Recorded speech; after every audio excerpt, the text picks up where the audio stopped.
खलीज फारिस की ताज़ा सूरत हाल के बाद कौमी एयरलाइन पाकिस्तान इंटरनेशनल एयरलाइंस की भी कई परवाज़ों में तब्दीली कर दी गई है। इस्लामाबाद से रियाज की परवाज़ PF 768 खलीज ओमान की जानिब वापस मोड़ दी गई है। कौमी एयरलाइन से मुतालिक ये तफसील है। कराची से अबू धाबी की परवाज़ EY 295 को मस्कत उतार लिया गया है। अबू धाबी की परवाज़ EY 301 कराची उतार ली गई है। लाहौर से अबू धाबी की परवाज़ EY 288 को कराची लैंड करवा दिया गया है।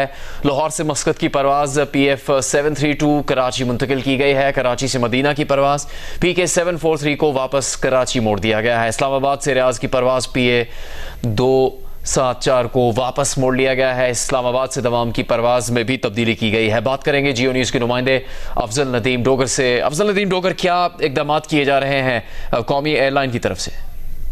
कौमी एयरलाइन ने तो अभी क्लोज किया है अपना ऑपरेशन। जो इनकी फ्लाइट्स थी रास्ते में वो वापस आ गई हैं। मजमूई तौर पर जो आप तस्करा भी कर रहे थे जिन फ्लाइट्स का, तो तकरीबन 14 फ्लाइट्स हैं जो पाकिस्तान के मुख्तलिफ एयरपोर्ट से, जिनमें इस्लामाबाद है, लाहौर है, कराची है, यहाँ से जो रवाना हुई थी बहरीन के लिए, शारजा के लिए, रियाज के लिए, अबू धाबी, रियाज, दमाम, इसी तरह मदीना, मस्कत और अबू धाबी और रियाज, ये सारी की सारी फ्लाइट जो हैं वो वापस मोड़ी गई हैं। उसमें से 3 फ्लाइट तो ऐसी हैं जैसे कि कराची अबू धाबी थी, इसको EY 295 इनके जो लोग हैं परेशान हैं, फोन कर रहे हैं, तो ये मस्कत उतारी गई है, होल्ड पे है अभी वहां पर। ये इस्लामाबाद रियाज की फ्लाइट थी एक, जो कि निजी एयरलाइन की थी 9P 780, इसे भी मस्कत उतारा गया है। इसी तरह बहरीन से कराची से बहरीन की एक प्रवास थी गल्फ एयर की 753, ये मस्कत उतारा गया है। इसमें ऑफलोड हो गए पैसेंजर, अभी वहां होल्ड पे हैं ये भी।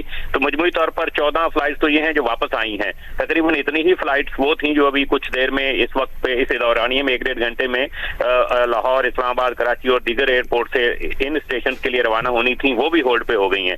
इसी तरीके से कुछ दुबई में, शारजा में और कुवैत में, बहरीन में कुछ फ्लाइट पाकिस्तान के लिए आनी थी, वो भी अभी होल्ड पे हैं। ताज़ा तरीन जो सिचुएशन है, जो अभी अमारात की हम बात कर रहे थे, वो उसकी फ्लाइट जो फजाई हदूद थी वो बंद नहीं की गई थी। गैर यकीनी सूरत हाल की वजह से तो एकदम जो सिचुएशन बनी थी, पैनिक हुआ था, उस पर फ्लाइट से डाइवर्ट हुई थी, कुछ फ्लाइट अपने तौर पे इधर उधर हो गई थी। तो इस तरीके से लेकिन ऑपरेशन जो है अब दुबई इंटरनेशनल एयरपोर्ट का, अबू धाबी एयरपोर्ट का, ये बहाल हो गया है। यहाँ से फ्लाइटों की आमद और रवानगी शुरू हो गई है। इसी तरीके से जो कुवैत की फजाई हदूद है वो अभी मुकम्मल। अफजल नदीम साहब, गल्फ में जो दीगर एयरलाइंस हैं, दीगर मुल्कों की फजाई ट्रैफिक है, उसके बारे में क्या इतलात है? देखिए, जो सबसे ज्यादा इमीडिएट मुतासर हुआ है वो तो कतर हुआ है। दोहा जो है वो उसकी तकरीबन अभी मैं एस्टिमेट कर रहा था 70 के करीब फ्लाइट्स हैं जो मुख्तलिफ दुनिया के मुख्तलिफ एयरपोर्ट्स पे जो है वो उतारी गई हैं। कुछ जिस डेस्टिनेशन से वो रवाना हुई थी वो वहां वापस उतारी ले जाई गई हैं। तकरीबन इस वक्त हम अगर दोहा की बात करूं तो तकरीबन वहां पर 80 के करीब फ्लाइट्स ऐसी हैं जिन्होंने डिपार्चर होना था, जिनका कि वहीं पे दोहा में होल्ड पे हैं, जिनमें से तकरीबन 12 के करीब मुख्तलिफ गैर मुल्की एयरलाइन है, जबकि दोहा की इनकी कतर की अपनी एयरलाइन जिन्होंने रवाना होना था।